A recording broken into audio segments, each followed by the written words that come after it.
Shalom, all praises to Yahweh, Ba'ashem, Yahweh Shai, Ba'ashem, Harakah, Kadash. Double honors unto the apostles and elders of the great millstone who rule well, and shalom to the hopeful elect. This is prophecy and news coming at you again.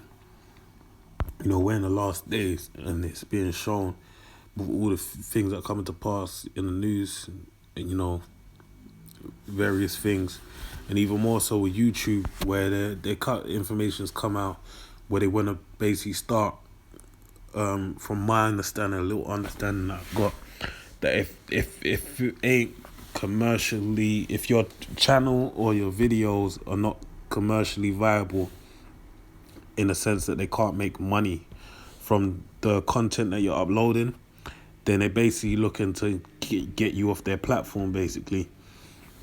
So we already had that, community guidelines that have been set, and with the monetization of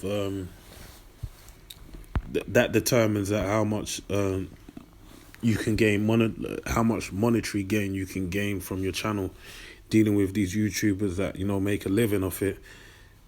They've basically cut the amount that you can make, right? If it's not community friendly. So, all these guidelines that are being pushed forward is basically leading to the famine of the hearing of the word, right? So, and ultimately, the famine of the hearing of the word will lead to being a prophecy that'll lead to the greater prophecy of the implementation of the RFID chip, World War III, and the return of the one the world ignorantly calls Jesus Christ, who is Yahweh Shai HaMashiach, the Savior of Israel, okay, who Israel, Yasha Allah, are not known today in the streets, but they're known as so-called Negroes, Hispanics, and Native Americans, and even more so, they're scattered all over the earth and look like the heathen, all right, and they're going to be gathered onto Yahweh Shai in that day, all right, starting with the elect, which is the governing body of the nation of Israel. So this article I have is going to get into some information dealing with the RFID chip, which according to the Bible, all right, is the mark of the beast. So this is from The Guardian, and the title reads, "The Rise of Microchipping. Are we ready for technology to get under the skin?" As implants grow more common, experts fear surveillance and exploitation of workers. Advocates say the concerns are irrational. All right, so two sides of it. There's a fear of security, and also there's they're saying it's irrational. Don't worry about it. So the article reads, on the 1st of August 2017, workers at Free Square Market, a Wisconsin-based company specializing in vending machines, lined up in the office cafeteria to be implanted with microchips. One after the other, they held out a hand to a local tattoo artist who pushed a rice grain-sized implant into the flesh between the thumb and the forefinger. All right, and that's a sign of things to come, because that visual is what it says in the book of Revelations, the 13th chapter. All right, the 41 employees who opted into the procedure received complimentary T-shirts that read "I got chipped." Funnily enough, this wholesale implant event, organized by company management, dovetailed with Free Square Market's longer-term vision of a cashless payment system for their vending machines. Workplace snacks purchased with a flick of the wrist and the televised chipping party proved to be a savvy marketing tactic. The story picked up by media outlets from Moscow to Sydney. Right, so, people picked up on it. But, I mean, if you're going to do all that just to, get some food dispensed from your 9 to 5, I mean, it's kind of crazy. But not all of the attention was positive. After the event, comments on Free Square Market's Facebook page urged employees to quit. The company's Google reviews page was inundated with 1-star ratings, and Christians group convinced that the implants fulfill the end of days prophecy where people are branded with the mark of the beast. Funnily enough, the word branded goes into the word mark, which is Karagma, which we're presently in the year of the Karagma, which basically, the word Karagma means like an incision made, right? Which basically is, in fact, a form of branding, all right, which was done. So it shows you this is Esau's tactic, that this is, you know, hiding the truth right under your nose, basically, by putting it out there in front of you to say, look, it is that, but guess what? That's how you tell a lie. In order to tell a lie, you have to know what the truth. All right. So in knowing the truth is presented, but in the fashion it's being presented is in a confusing manner. All right. It isn't just opted out as like this is the truth of the matter. Is put out as a questionable truth. All right. Accuse the company of being the Antichrist, which there's no such thing as being the one Antichrist, but there's many Antichrists. All right, which this company would fall in that, in that line, because it is anti-Hawashai. Johan Osterland, a Swedish tattooist and body piercing specialist whose company Biohacks provided Free Square Market with the microchips, watched with interest. For Osterland, microchip implants were not radical or even novel. He had lived with one for years and had implanted thousands of other young tech-savvy Swedes for this community. The chip signified a seamless integration of biology and technology. And that's the idea, the key word there being a seamless... wait, hold on. More so, sorry. The fact that he said they were not radical, not even... He's basically... You see how they... word these articles is to lighten the load.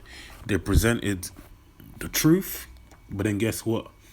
They deferred it by presenting a tattooist that actually implanted the chips by saying it's nothing that deep. We've been doing it for years, and there's no significance of it.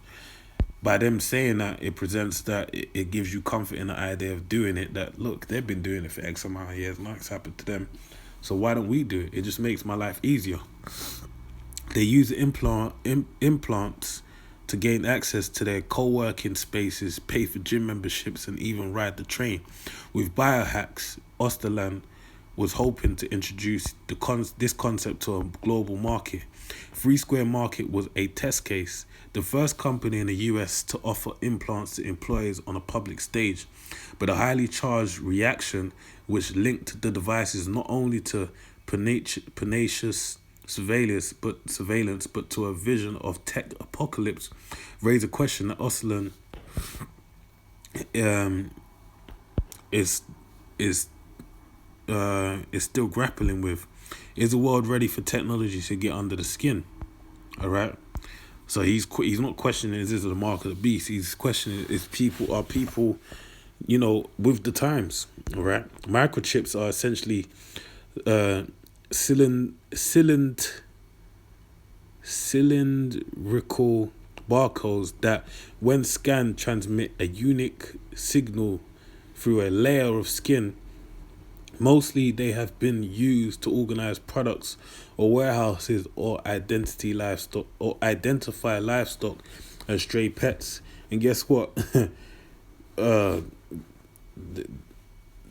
Taking a chip, you will be identified as livestock for Goyim, basically, for the elites, all right? As it tells you in the book of Revelations, 13th chapter, free and bond, all right? And really, if you're quote unquote free, you wouldn't have to take the RFID chip, because that's broken down in the book of Exodus, 21st chapter, which speaks of if a man loves his master, he will put all in his ear. And that's the same act by putting an RFID chip in it. You're basically saying that Esau is your king, all right? He's your power, he's your God, all right? and stray pets, though there has been some human experimentation. In 1998, Kevin Warwick, a professor of cybernetics at Reading University, had a chip implanted in his hand, both to demonstrate that it's possible and as a way of exploring the transhumanist idea that fusing technology with the body is the next step in humanity's evolution. Okay. Osterlund first became aware of microchipping technology several years after Warwick's project, when his friend made a copy of his dog's chip and implanted it under his own skin. They were both part of the body modification scene in Sweden and frequently experimented with new techniques such as branding and septum piercing.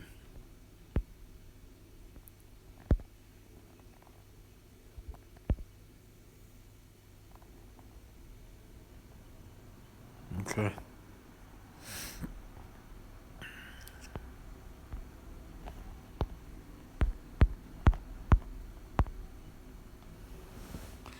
Septum piercings. Okay. Um. So as you saw, the septum piercings, the nose, the door knocker on your bloody nose. The dog chip was kind of a practical joke, so that when my friend went to the vet, excuse me, he could be identified as his own pet laborer or whatever. You see, that's the kind of jokes that Esau have, and I ain't gonna lie, that shit funny to me, but I ain't gonna do that. All right, the joke's on you basically. Osterlund told me, but the idea of doing something more with implants stuck with me. All right, the Lord put it in his mind. In 2013, Osterlund stumbled upon a German company selling industrial grade microchips online. Unlike the chips used in pets, which can only transmit a signal identification number, all right, where's my dog? All right, as Nate said, these devices were enabled with a communications protocol called NFC, near field communication, which can be programmed to perform simple tasks, which you find in the NFC is what you find in your Oyster card here in London, your contactless payments on your bank cards, credit and debit cards, and various other, even in your mobile phone. All right, so there is a difference. Okay, and RFID is capable of performing such tasks which fulfill the prophecy of Revelation's 13th chapter. Osterlund ordered a batch and wrote a basic program that paired his Samsung 5 to the microchip so that it would automatically call his wife when he picked up the phone. Wow.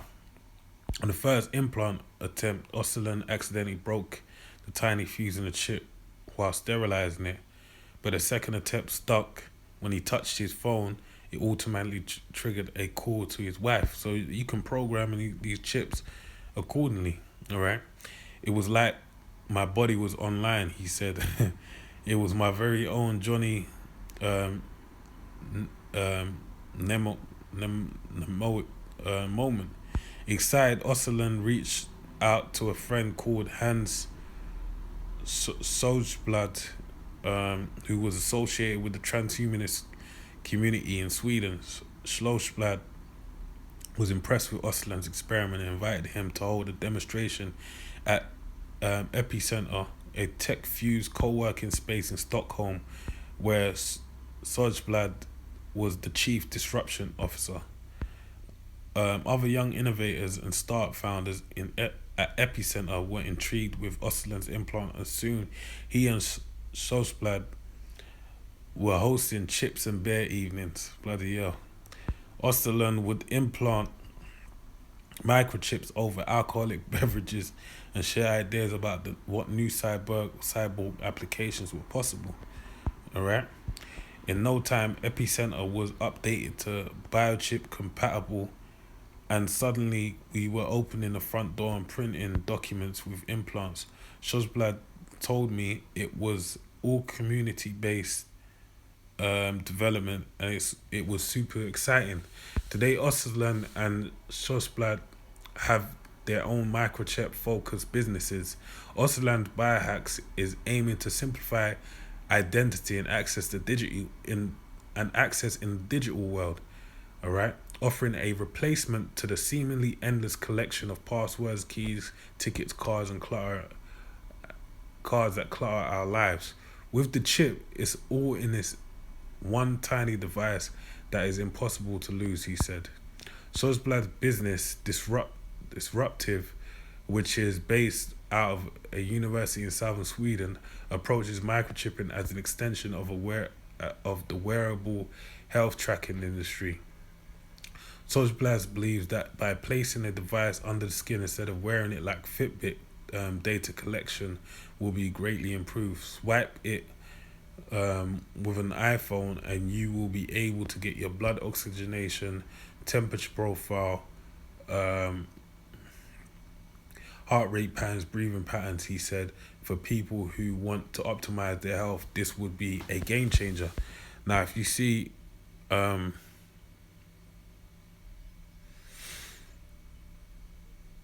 they're approaching it from two different angles, but they're both actually covering what ultimately the RFID, and these are the, as they would say, the building blocks for what's going to ultimately be the RFID chip when it's rolled out by the government. As you can see, Osterland's approaching it from the angle of part access to places and storing information that is used within the digital world. Dealing with um, finance and things of identity. But then Sludgeblad is dealing with it from the health angle, okay, the health aspect, which would also lead into, disease, war, ultimately with the government. Osterland's first angle would be more so for the financial market and those things of that nature, whereas Sludgeblad would be more for the health market, dealing with, you know, monitoring your health and things of that nature. So both of them are basically ultimately putting in the building blocks for what the RFID chip when it comes into effect. Okay. There are other companies pushing the limits of what microchip implants can do, most notably the Seattle-based Dangerous Things, which sells a variety of bio-enabled devices, including multicolored LED lights that light up beneath your skin. But Osterland believes that Sweden will be the focal point of cyborg innovation, which I can believe because they're 10 years ahead.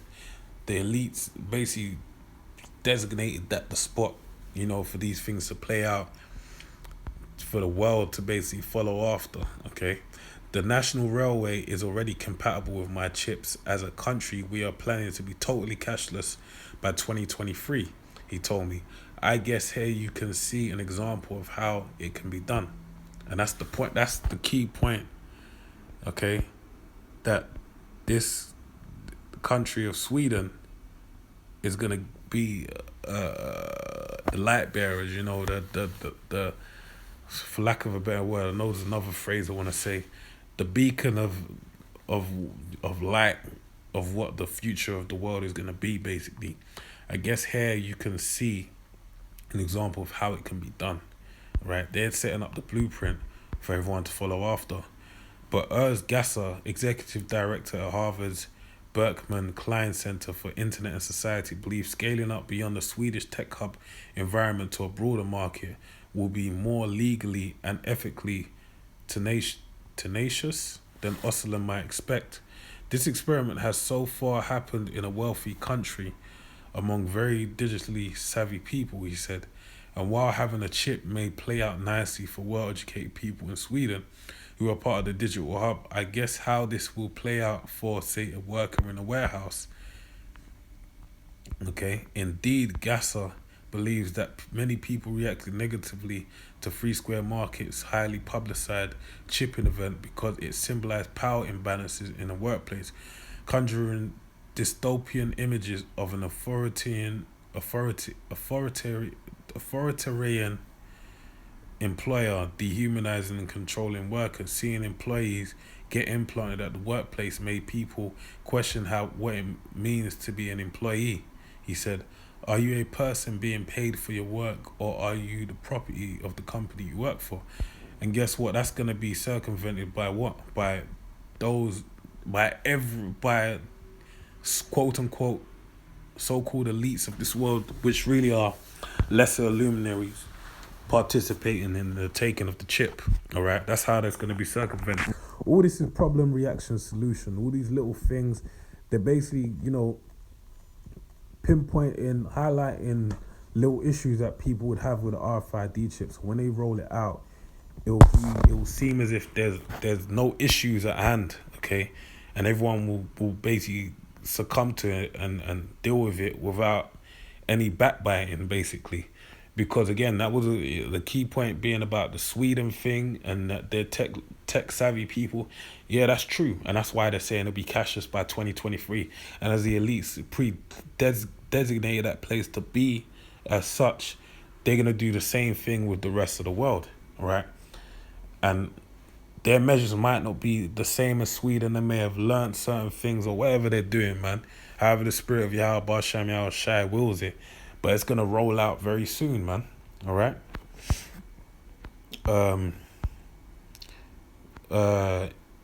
Iofoma Anjuwa, that sounds like a Nigerian name.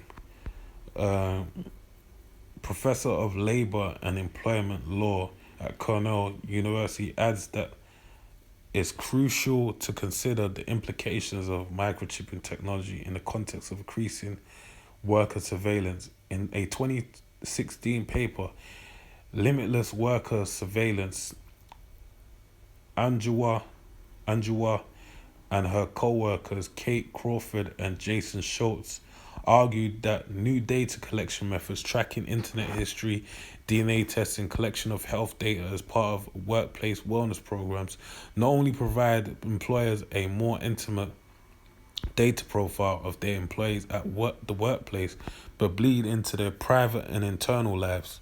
In microchips, Angela says, will deepen and intensify this dynamic. They have the potential for constant and intimate surveillance. They literally go with the worker wherever the worker goes. This seems to blur the line between work and family life, right? Because essentially, what the elites want is that they want total control. They want to monitor you in all avenues of life. Concerns about how microchipping might be implemented in the coming years have also been raised by a number of U.S. lawmakers, including Skip Daly, a Democrat in the Nevada State Assembly, who in March introduced a bill to make involuntary microchipping illegal in the state. Arkansas, New Jersey, and Tennessee are also drafting legislation centered around implants. All right. So they basically want involuntary. Sorry, bill to make involuntary.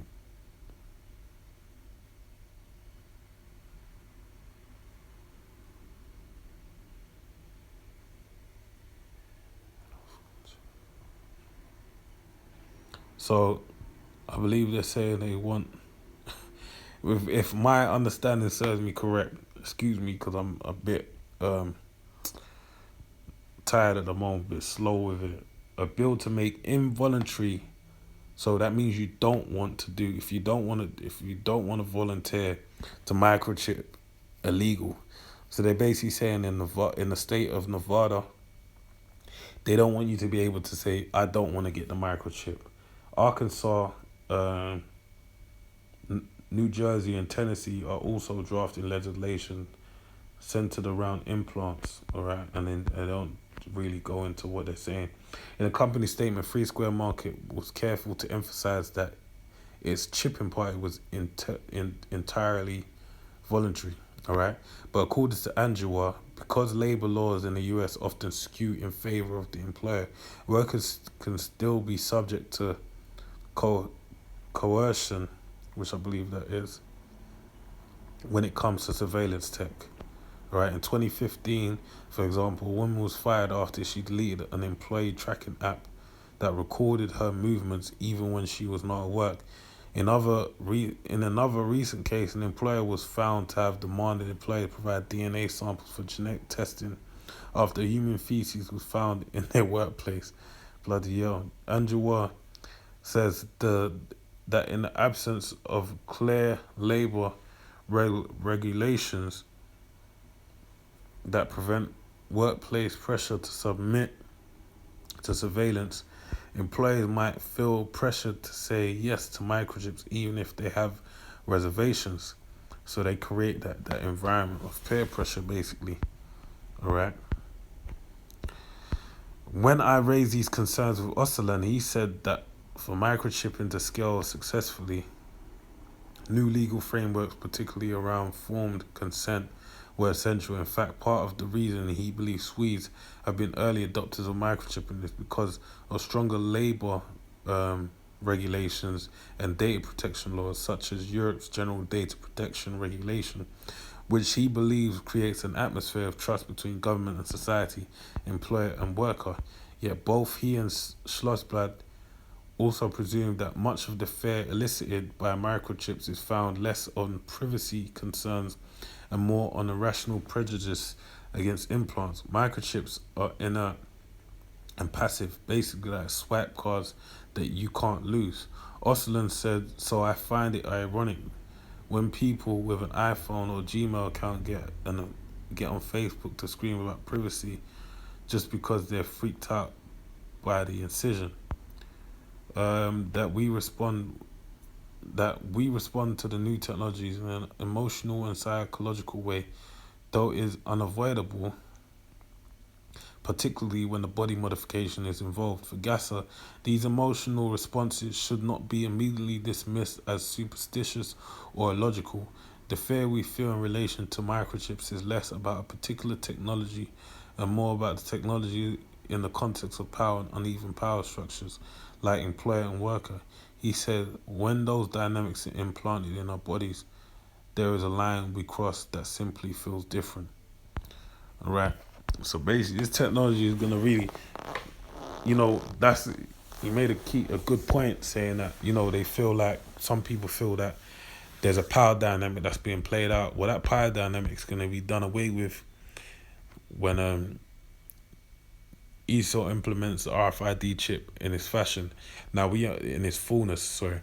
Now we understand that we're today in the spiritual Sodom in Egypt, dealing with the beast with the 7 heads and 10 horns, right? Led by America being the beast, and the 7 heads and 10 horns being NATO, in the 7 heads and 10 horns being the beast being America, and the 7 heads and 10 horns being that of the EU and NATO. Okay, so these different structures are at play. All right, basically have an agenda at hand, man. They want everyone chipped, and this is an example that happened out back in the time of Egypt when you had Joseph ruling over Egypt. This is what's gonna happen today again. All right, and not directly in the same light, but the same pressure is gonna be felt. Okay, so now this is Genesis 41 and 53. And the 7 years of Plenteous, and this is, dealing with after the dream was broken down of Pharaoh by Joseph, all right, to basically give him the understanding of what's to happen and what to do with that dream. Okay, and the 7 years of plentiness was in the land of Egypt. And the 7 years of plentiness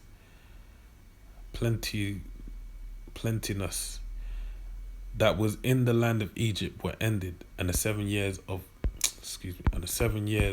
dearth, and the 7 years of dearth began to come, according as Joseph had said, and the dearth was in all lands, all right, but in all the land of Egypt there was bread, all right, and that's the same thing that Esau wants to play out in these last days. Create that dynamic whereby anywhere where quote unquote is of the West is basically, there's no dearth, and that's why going into things of, straight out famine, dealing with a lack of bread, back in the old world, the way that the time of antiquity, basically if you didn't have no crops. If your storehouse had whatever it had in the storehouse, and there was a dearth, like the earth weren't rendering, through the spirit of Yahweh Shem Yahshai, there was a dearth in your land where famine came around. You had to suffer that, man. You had to deal with those consequences, and that's why you'd have great storehouses for that day, just in case that was the case. But that's why Esau, basically making himself as the most higher power, has basically what's he done in this day and age? He's basically engineering food, right? Making things out of the most unseemly of things, fly burgers, making food out of feces, right? And different kind of things that will be determined as waste or not even digestible or deemed as food. He's made them into bread now, all right? And with that being made into bread, making it a stream of food that will never go away, basically. Okay, so and that's why, again, going into this, that's why it would make it where Egypt, the land of Egypt, has food forever. All right, and when all the land of Egypt was famished, the people cried to Pharaoh for bread. And Pharaoh said unto all the Egyptians, go unto Joseph, what he saith to you, do. All right? And that's what, in these last days, remember, it says, actually, let me get that quickly.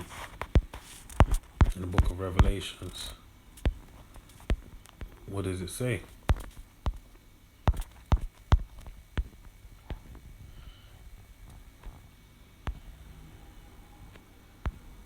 Revelations 13:15, and he had power to give life unto the image of the beast, that the image of the beast should both speak and cause that, and many should not worship the image of the beast should be killed. But this is the point. And he causeth all, both small and great, rich and poor, free and bond, to receive a mark in their right hand or in their foreheads, or in their foreheads, and that no man might buy or sell save he that have the mark, or the name of the beast, or the number of his name. So the key point being buy or sell. Now, what's one of the main, when you deal with a basic need in life, a necessity of life, what is it? Food. All right, water and hunger and thirst. That's something that we all feel, and it's of necessity. You have to eat, and even more so, you have to drink water to sustain your life at a certain level.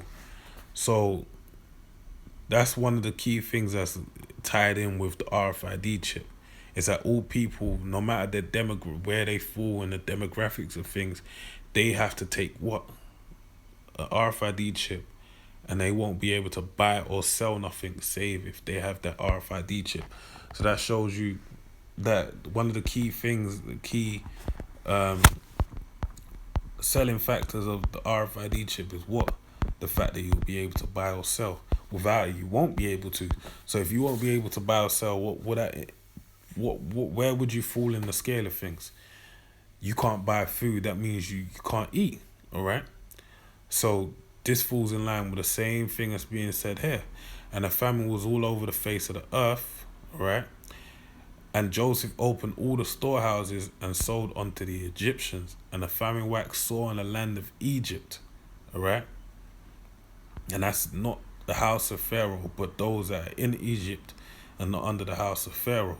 And all the countries came into Egypt to Joseph to buy corn, because that famine was so sore in all the lands. So basically, Esau wants told, this is, in parabolic form, Esau wants this type of control as to where everyone comes to him for the want of all things. And what is it a parable for? It's a parable for what? The central banking system that's all over the world dealing with the IMF. Remember that a CIA agent, I believe, or FBI agent came out and said the elites want every country to have a central bank. And like clockwork, all the countries that were mentioned have been attacked in some form or manner or way via propaganda or what have you, to do what? To basically depict them as a criminal so that Esau can go in there and set up a central bank, taking down their leaders. Best example, Muammar Gaddafi. He wanted to introduce a thing called the dinar and make the land of Africa something known as the United States of Africa, where they would sell oil altogether under a currency known as a dinar backed by gold, all right, which basically would eliminate the petrodollar, which is what gives America its strength, and the fact that by tying the dollar to the cost of petrol, that basically gives the dollar a strength that can't be basically that basically makes it of necessity upon the earth, right? You can't buy no petrol and no land, so you won't have no energy and all these different things unless you have what? A dollar to buy some petrol, some energy, all right? So by setting up those central banks the world over, basically that gives Esau total control over all the earth, and you can't get around his long arm of the law, basically, all right? So that's what's being done, and ultimately it's for the RFID chip, because what does it go back into? The ability to buy or sell, all right? The main currency that's you have to buy any form of, you have to trade in, the world reserve currency is what? The dollar, all right? Now if they have all the central banks the world over, and then it changes into what? The RFID technology, where you have to use a cashless form of currency, guess what? Everyone's using that, and they all need an RFID chip, and they can all be tracked at any time in the day. So, that's the point, man. I could keep going on forever, but, you got the gist of the point of this video, all right? RFID chip is a mark of the beast, and they're laying the groundwork right now for this to come into effect. And really, never forget that all it takes is one big event to change the game, and to, put in place some form of legislation that will basically make everyone have to go and get an RFID chip tomorrow. All right? So with that, man, I pray you're edified. Shalom.